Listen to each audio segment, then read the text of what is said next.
and welcome to RoughRiders Live. Thanks so much for joining the show. I am Gina Miller, live at Dr. Pepper Ballpark in Frisco, where the RoughRiders are getting ready to open their 13th season here in Frisco tonight against the Arkansas Travelers at 7:05. Over the course of the next 30 minutes, we will get you ready for Frisco's 13th season in action. We will tell you all about the players you need to know, and perhaps more interestingly, we'll give you a peek behind the scenes at what's going on here at the ballpark and within the Frisco RoughRiders organization. There are a lot of improvements going on. I've been out here over the course of the past couple weeks.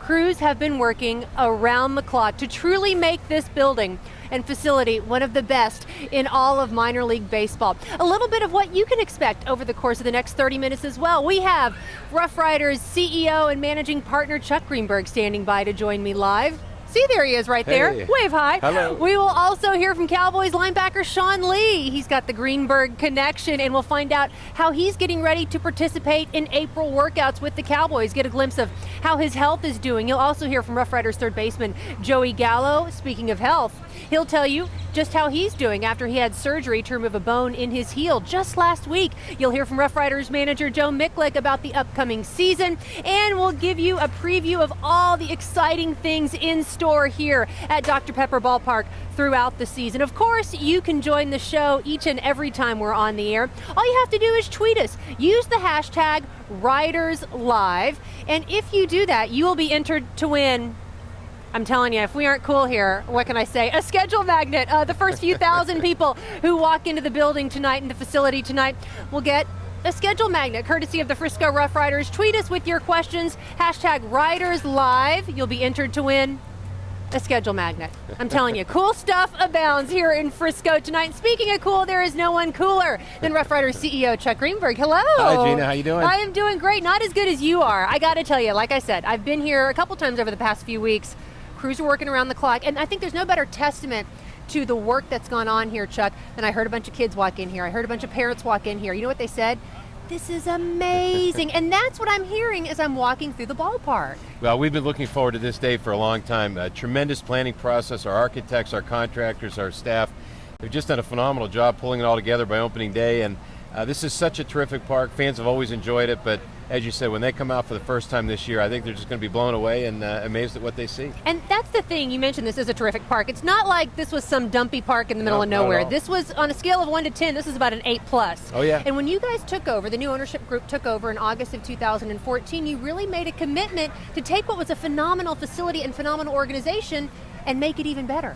Yeah, we figured, they send Spinal Tap, ours goes to 11. We figured if it was 8.5, let's make it 11, right? I like that. And, when you think about the community, the way the ballpark already was, the great job the staff's done over the years, we thought what a perfect situation to come in and add some of the touches and flourishes that we've been able to put in place in other places, and that we're also successful with the Rangers. We thought it'd be a magical combination, and we just can't wait to see everybody's reaction tonight and all season. And there's a lot of wow factor as well. And I'm going to start with that scoreboard out there, 2,800 square feet of high definition video. Yep. Yeah, it's only 6 times larger than the old one. No big deal. No. And high def, and we've added another 5,200 square feet of outfield wall LED as well. So between the new video board, the outfield LED, the ribbon panels, there's over 7,000 square feet of LED and video here, far more than any other minor league park in the country. Brand new sound system that's going to dramatically transform the entertainment experience. So it's really going to be special. So once you come in here, you'll see all the beautiful new things and upgrades, but part of the fun of baseball is the food, and we're looking at one thing that's super cool, the Midway. Growing up here in Dallas-Fort Worth, we have the State Fair once a year. Yeah. You're bringing the State Fair throughout the summer and the spring. Yeah, our approach is we're going to have 70 opening nights. We're going to have the opening night bunding every night because everybody who's here, for somebody, it's going to be their first game. And so we want it to be like opening night for them. So we've got new food trucks coming in. We've got a lot of portables with funnel cakes, gourmet burgers. Tonight we've got gourmet grilled cheeses, barbecue, you name it, corn dogs, as you said. So it's going to be a great experience every night. Okay, lots of new food here. What do we have here? That is one of our Burgertopia gourmet burgers. Wait, Burgertopia, of course. Burgertopia, of course, yes. Great job that our concessionaire, Professional Sports Catering, does. This is a gourmet burger, freshly grilled with mushrooms, onions, and bacon, and cheese. and whatever else you want on it. They've got about 6 different varieties of gourmet burgers, and the whole idea is that there are more food choices than you can possibly enjoy in one night. There you go. There's a sample right there. Oh my. Not bad, huh? Really good. Yeah, it is really, really good. No one's going to want to get close to me because my breath is going to be a little bold after this, but that's why I took the first segment. very good. But Exactly. no, but between that and all the other food offerings, there's going to be more ways to enjoy the food at the ballpark than you can possibly partake in one night. So you're just going to have to choose to keep coming back. And I got to tell you, we're really bearing the lead here because you guys come in and you implement what I think is one of the coolest logos I've ever seen. And there are a lot of cool logos in minor league baseball. Swingin' Teddy is awesome. New colors. I love the cream and I love the crimson. I think everything in terms of the branding is spot on. Well, thank you. We gave it an awful lot of thought. We worked with our friends from Brandios, a branding company I've worked with all my other clubs. And, the RoughRiders was a great name, but we thought that over the prior 12 years that the legacy had kind of been lost and buried a little bit. So we decided what better way to get back in touch than to go back to the roots and the original RoughRider, Teddy Roosevelt. And he's such an iconic American hero and culture icon. And so we went with Teddy, our colors. We decided to go with red, white, and blue, but to make it an authentic red, white, and blue that had been left out in the Texas sun for a couple months. So the red becomes, more of a burnt, deeper red. Sweat stain, Chuck. You can say that, sweat stain.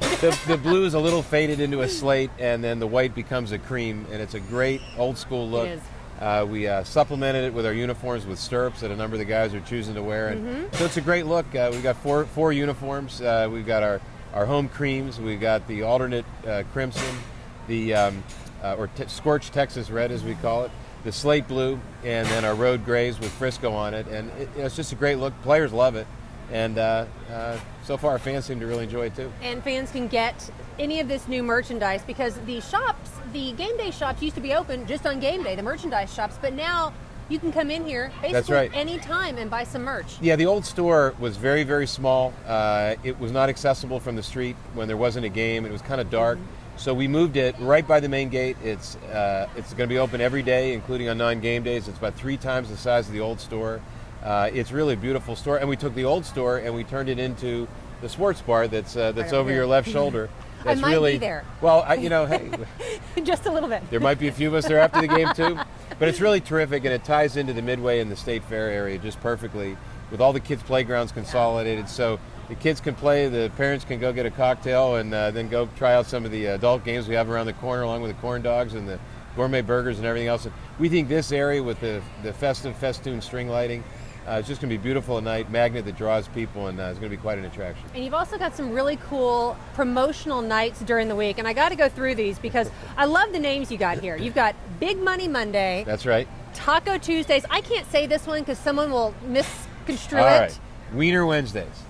That speaks for itself. Hot dogs. Yeah, exactly. It's cheap hot dogs. I can't say that. No, okay. It's one of those words I understand. So we got cheap hot dogs on Wednesdays, and what better way to wash it down than dollar beer nights on Thursdays? Thirsty Thursdays with our buddy Groobs as our ambassador of fun, who's going to be the host and lead us through I have no idea what. He tweeted last night he can't wait to see how long it takes for me to realize I made a terrible mistake in hiring him, to which I replied, I hired you? News to me. I don't know. We turned the keys over. Right. He's in charge. I don't know what's going to happen tonight, but I'm sure it's going to be fun. Fireworks Fridays, Kids Sunday Fun Days. This Saturday is Bark in the Park night. Bark in the Park. We have 2 Bark in the Park nights when you can bring your dogs. Kids run the bases after all non-fireworks games. And kids can also play catch in the field before the Sunday afternoon game. So every night of the week, and there's going to be something really cool to do, really special. It's all about making memories, and we're trying to diversify and expand on the ways you can make a lasting memory here. And I got to talk about one memory that's definitely going to be made. June 12th is Full House Night, and I believe that fashion is a sport, and you guys are truly hitting it out of the park. I don't know if in a good way or a bad way when it comes to the sport of fashion with these jerseys for Full House Night. They're really awful looking. I have to say they're really awful looking, but they're very true to the spirit of the show in every way. And we're going to have Dave Coulier, who of course played Joey on the show. He's going to be here, and it's going to be great. Now that's part of the fun of minor league baseball is the irreverence. We've done it over the years with all of our other clubs. It's going to be a lot of fun. We got a great buzz, not just here in the Metroplex, but internationally. People who seem to be excited and want to get one of these really horrible-looking Full House jerseys. Horrible. And you want them, we got them for you. And it's going to be a fun night. Now, what opening day is this for you? Well, this is actually not counting the Rangers. Yeah. This is my 27th minor league baseball opening Wow, day. and that overlapped with the Rangers. That's right. But there's something about opening day, and I say this to everyone, it's so easy to get jaded when you work in sports and think, oh, it's just another day. But there really is something special, isn't there? Oh, there's no doubt. I remember my first one in Altoona in 2002 so clearly, and whether it was in Altoona or State College or Myrtle Beach or with the Rangers or here in Frisco, there's a reason it's capital O, capital D opening day. It's just special. It's a time that you make lasting memories. The memories I have as a kid of opening day are really special to me, being with my dad and with my friends. And we're here to make more memories for everybody tonight, and just excited to kick it all off. And we've talked so much about all the excitement surrounding the upgrades here, but this team, and I think managing a minor league team is one of the hardest things to do because if your players play well and you do your job as a manager, your players are probably going to be gone by the end of the season. But this has a chance to be a team fresh off a year in which they went 80 and 59 last year. These guys can be pretty good with all these Rangers prospects you have on the roster. Yeah, this team's loaded. And, for Ranger fans, obviously great, to split those first 4 games in Oakland. But the future's really bright. I mean, this is a great group. The core of this team was with us in Myrtle Beach last year. They're a terrific group of guys, extremely talented. I mean, you ask around other organizations, they'll tell you the most talented team in minor league baseball at the start of the season is the Frisco RoughRiders with Joey Gallo, Nomar Mazara, and the pitching staff that's just loaded from top to bottom. So, you say the whole idea is for them to improve, move up to the next level, and then get to Arlington. But while they're here, it's going to be pretty special, and certainly hope everybody comes out and checks them out. Chuck Greenberg, thank you so much. My pleasure, Gina. Thank you. He's walking through the ballpark. Hey, how you doing? You should run for office. Oh, no. I'm going to stick to baseball. Okay, very I'm Chico good. Escuela. Baseball's been good to me. This is very fun. Very good. Chuck Greenberg, the RoughRiders CEO. Now, we talk about Joey Gallo. He is a player in which the entire Ranger Nation, as well as the Rangers themselves, have their collective eye on. He is fresh off a phenomenal year. He has 2 straight back-to-back 40-plus home run seasons in minor league baseball. He spent the spring with the Rangers in Surprise, Arizona, and got to learn from Adrian Beltre, one of the best at his position. Last week, Joey Gallo, the RoughRiders' third baseman, had surgery to remove a bone from his left heel. I talked to him about that to find out how he's feeling and just what he learned from Adrian Beltre.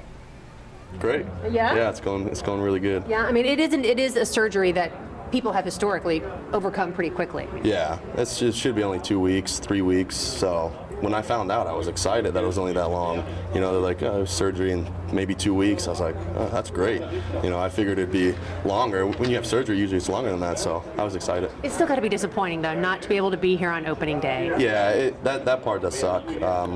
But I'll get over it. I mean, we have 140 other games, so it's it's not that big a deal. What are you most working on your game here in AA? Obviously, I just want to be more consistent. Focus a little more.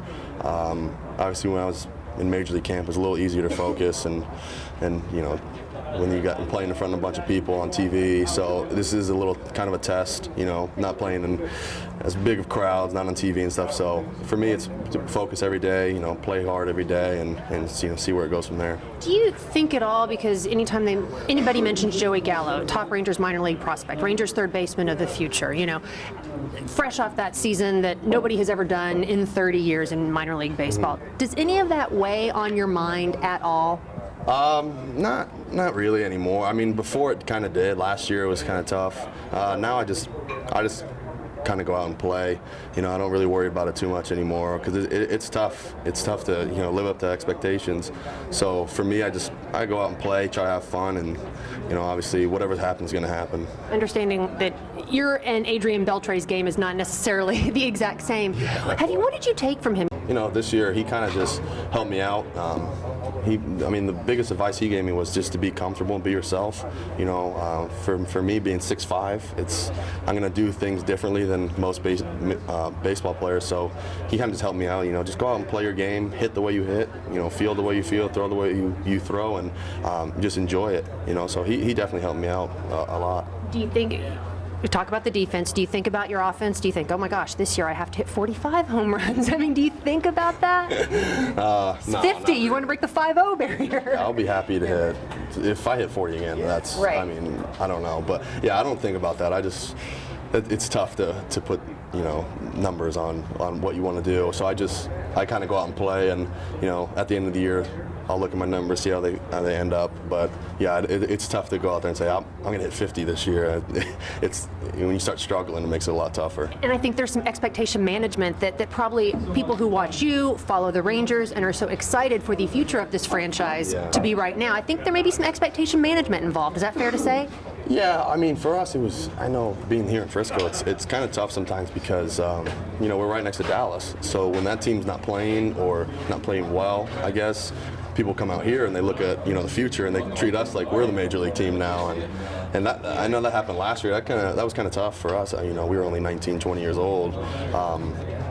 But yeah, I mean, this team is really good, and we're, the future looks really bright for the Rangers, and we're definitely excited to keep moving up. I mean, that's the thing. You look at all the quality prospects that are here, yourself, your teammates. I mean, this really has the potential to be a good Double-A team. Yeah. I mean, I said it last year when they were all up here. I said this could be one of the best Double-A teams established, that I could ever. In our generation, whatever, because there's a lot of really, really good players on this team. A lot of guys who are going to make impacts on the major league level, hopefully for the Rangers. So, it's definitely exciting to be here with them. Do you expect to be here at the end of this season, or do you expect to be in Arlington? I don't know. I mean, I don't really pay attention to that too much. If I'm come on, yes. I mean.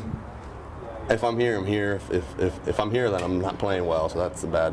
But if I'm not, then that's good too. I don't really, not too worried about it right now. Gallo will be in a walking boot for the next few weeks. Says he feels great, though. One man who will be available tonight is pitcher Alec Asher, who gets the opening day start for the RoughRiders. I talked to manager Joe Mikulik about just what it was that compelled him and his staff to choose Asher to get the nod tonight. Well, I think our pitching coordinator and pitching coach, and they pretty much give me that opening day starter. But we're looking forward to seeing Alec. He was here last year, and I got a brief stint to watch him when I roved in 2013. I haven't really experienced a game with him yet as a manager with him, so I'm looking forward to it. I mean, he works hard. He's been working hard, and he's the opportunity to move forward. We'll wait and see, how this goes, but I'm looking forward to it. I mean, he's a good young man that's worked hard, and he deserves that opening day start. This is Asher's second season with the RoughRiders. He went 11-11 last year with a 3.80 ERA. There have been a number of young men who have made an impression on manager Joe Mikulik throughout the course of his career. Tonight marks his 31st opening day, and the native Texan told me earlier in the week that despite having done this before, last year, most recently as the manager of the Myrtle Beach Pelicans, he still gets butterflies before that first pitch. I think we're at 31 now. Nice. So you've had more than long. You experienced more opening days than many of your players have experienced years on Earth. I would say so. Yeah, and they've been. I mean, I'm very fortunate to be part of this, and I'm still. I'll tell the club tomorrow. We have a meeting. I'm nervous. I'll be nervous again, but I think. I learn from old timers, from the people from the past, I call it. And they say once you stop being nervous, you need to do something else. So I'll be nervous. I'm excited. This is a great place to be with a great group of young men, and we're excited. And I think that's where I was going is, you've done it for so long. It's so easy to get jaded, especially when you work in sports for any extended period of time. You still get kind of butterflies, though, do you? There's the pageantry of opening day that really is special, no matter at what level you play. It's very special. It's probably, for my sake, it's probably one of the highlights of a year. Spending Christmas with my wife obviously is good, and a vacation with her is great, and I can't go without saying that. But opening day is probably one of the biggest days that I think if you're in the game for a while, it's something you respect. I mean, it should be a national holiday for me. And you look at this RoughRiders roster, and you guys really, given the talent that you have, you really could do something special in the Texas League this year. Well, the expectations have us, leaning that way. But, obviously, I try to do the best I can to keep things at an even keel, and we're very high on these players. I mean, all of them. I mean, it's a great group of guys. I had an opportunity to experience it with them last year. For the most part, we've got close to half the team that we started with last year in Myrtle Beach, and we're back here, in Frisco trying to do something special, and obviously our main goal is to work with these young men and get them to learn how to be a champion and prepare them to win a championship in Arlington. That's our main goal. If something happens and we win something here, that'd be outstandingly special. But we've got to stay at an even keel and work every day and prepare for the big shining moment. Fresh off the NCAA championship game, that's exactly. in your head. It's still in my head. One shining moment. Is that like a CBS plug? Yes, it is. Can you sing it for us? Oh, no, I don't know if I can go there. But it is sort of the fine line, I think, any minor league manager walks, because sure, you want to have success down here, but ultimately your measure of success is how well prepared your guys are when they get to that major league level, and they would have a successful year, and you as a successful manager, if they get up there. It's kind of tough, isn't it? I would say so. People always ask, what's your measuring stick as far as throughout the year, and you can easily sit back, have a lot of talent, and win a bunch of games, and win a championship. Which obviously for the fans and for these guys, winning a championship is important. It's huge to develop winners. But I think the solid measuring stick for us is how well prepared we are in each day. How does each player take something from each day, take something from each game, something from each staff member, something from their teammate, take it and build upon it and become the best player they can possibly be. And then maybe one day, they get that opportunity to go to Arlington and help our big league club, win games there and get in a pennant race and win a championship. And hopefully we all can celebrate together. And that's the goal. That's our major goal, because, obviously, every time I put a uniform on, I want to win. I'm very competitive in anything we do. We're competitive, but I think that major drive, that major, every time you wake up, your feet hit the ground. It's what can we do today to get this club to create an atmosphere so it's a fun atmosphere to come to the ballpark, and they can learn and they can propel themselves, their careers to the next level. And that's it. It sounds simple. It's a lot of complexity involved. I mean, there's a lot of patience you have to have, because there's a lot of failure that's going to happen in this game, and how to deal with that adversity after it's over.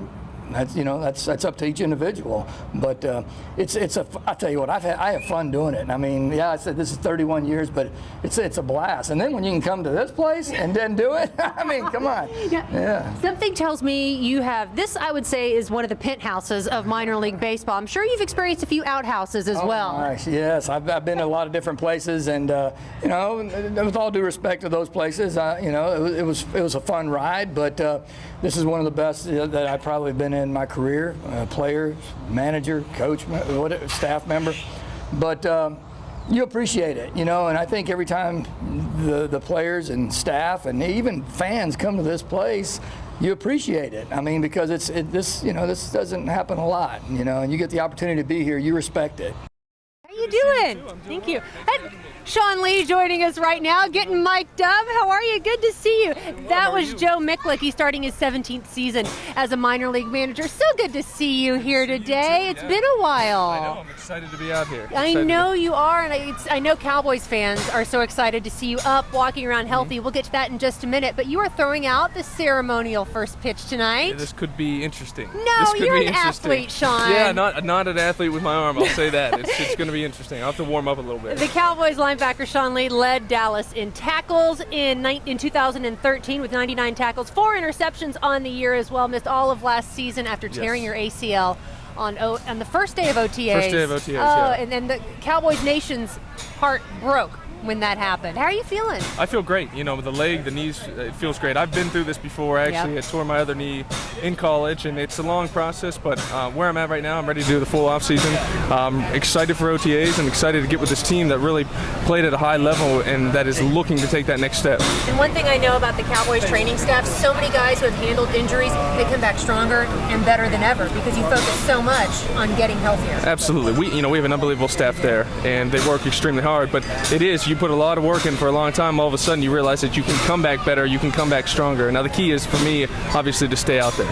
Now, you and Chuck Greenberg go a ways back. You played Little League with his oldest son? Yes, I played with his oldest son, and then I played, football with his middle son. Yeah, so Chuck actually coached you in Little League, right? He did, yes. How was he a good coach? He's a great coach. I'm not going to show it today at all. You won't That's see not any true. of that today. Yeah. When's the last time you picked up a baseball? Probably, Chuck had me throw a pitch out at probably the last game of the Rangers, probably about 4.5 years ago. That was probably the last time. But I was in my backyard throwing the ball to my dog, so that's about the extent of it right now. But you're not going to one-hop it, right? You can get it over the plate. I can. The problem is maybe not one-hop it. It's going to be throwing it too high or throwing it wild. But you never know. I could one-hop it too. You remember when Dirk threw out the first pitch a few years ago, back Yes. in 2011? I think Michael Young caught him, and Dirk threw it to another 7-footer. Yeah, absolutely. High as Michael had to anything. jump Exactly, in. right? And bro, I think you're going to do just fine. Well, I appreciate it. If not, I'm just excited to be here at this ballpark. I've never been to the ballpark. This ballpark. It's beautiful. Isn't it? Fantastic. So I'm excited. Excited to see the game. Isn't it? And it's so fun because we here in North Texas, I think we're spoiled with AT&T Stadium in Arlington and the Rangers in Arlington, but there's so many opportunities all over the Metroplex just like this. Absolutely. I've been up in Frisco. I've trained a little bit up here and been around, and it's a place that's growing. We're excited to move up here with our facilities, so it's obviously a great area and a great park. Yeah, the new Cowboys home is really just right up the tollway here. Now, I'm curious where you're going to play. You starred at middle linebacker. Do you see yourself moving now outside, maybe to the weak side in 2015? I think the plan is to move me to the outside and maybe play that will position. I think there's a lot made out of the Mike and the will. They're actually fairly similar positions. Where you line up, different defenses can be similar. I played the will when I first got here with a couple different defensive coordinators, so it's something I've done. There'll be obviously a transition a little bit in this defense, but as of now, that's the plan. Well, Sean, it's so good to see you. You look great. The jersey looks great on you, too. It's a great jersey. It does. He's got his name on the back of it as well. Sean Lee, thanks so much for the time. You were running a little bit late in traffic. I got caught in that tollway traffic a little bit. It's awful. I'm here now. It is awful, and we grabbed him. We're like, Sean, you can't miss us. So thank you so much for joining us. Thanks for having me. I appreciate Great to it. see you. Great to catch up. Best of luck in OTAs and everything as we move forward Thank here you. for the Cowboys. I appreciate that. Good luck tonight. Yeah. You're going right. It's a strike. That's the plan. It's a strike. That's the plan. I love it. Yeah. Strikes for Sean Lee, everyone. Sean, thanks so Thank much you. for the Appreciate time. it. As always, Cowboys linebacker Sean Lee, a pleasure to catch up with him as well. So we are just about a half hour away from first pitch between the Arkansas Travelers and the Frisco RoughRiders. Frisco is 7-5 on opening day. And Frisco is actually looking for a return to the playoffs after losing to the eventual Texas League champions Midland in the South Division, in the South Division Championship Series in 2014. Frisco is, like I said, 7-5 on opening day, 4-1 at Dr. Pepper Ballpark, having lost the last 2 opening day matchups after winning 7 of the previous 8. This is the third time, actually, that Frisco has opened the season against the Travelers, who are the AA affiliate of the Los Angeles Angels of Anaheim. Frisco has had a phenomenal franchise since it moved right here in North Texas, or since it launched here in North Texas. The RoughRiders have finished 500 or better in 9 straight seasons and have only finished below 500 once. That was in the 2005 season. If you have plans to come out to the ballpark, Dr. Pepper Ballpark, at all over the next couple of months, you're going to have a good time. I'm here in the McAfee Playground area. It's a great place for kids. There are options for adults as well. It's a really fun facility, and it's a great experience for everyone involved. Log on to RidersBaseball.com for all the information about some of the fun promotions and about some of the events, some of the fun events that are coming up. Tonight, of course, is Schedule Magnet Night. On Saturday, April 11th, it's Riders Dog Bandana Bark in the Park. Anyone who comes to the ballpark with their dog will get a bandana for their dog. Lots of jersey nights on tap. There are 3 Kids Series jersey, a couple of dates in terms of giveaways that you should mark your calendar for. Sunday, July 5th is Swinging Teddy Bobblehead Night. Saturday, August 8th is Derek Holland Riders Bobblehead Night. And of course, June 12th, you know what it is. Full House Night. That does it for us for our first edition of RoughRiders Live. We're so glad that you were able to join us. You can always check RidersBaseball.com for information about our next broadcast. Special thanks to Chuck Greenberg for joining us and Sean Lee, the Cowboys linebacker, for dropping by as well before he goes out and throws the ceremonial first pitch before tonight's game between the Frisco RoughRiders and Arkansas Travelers. Thank you so much for joining us as well. For Ted Price manning the camera and the computer behind the scenes, I am Gina Miller. We appreciate you, and we'll see you next time on RoughRiders Live.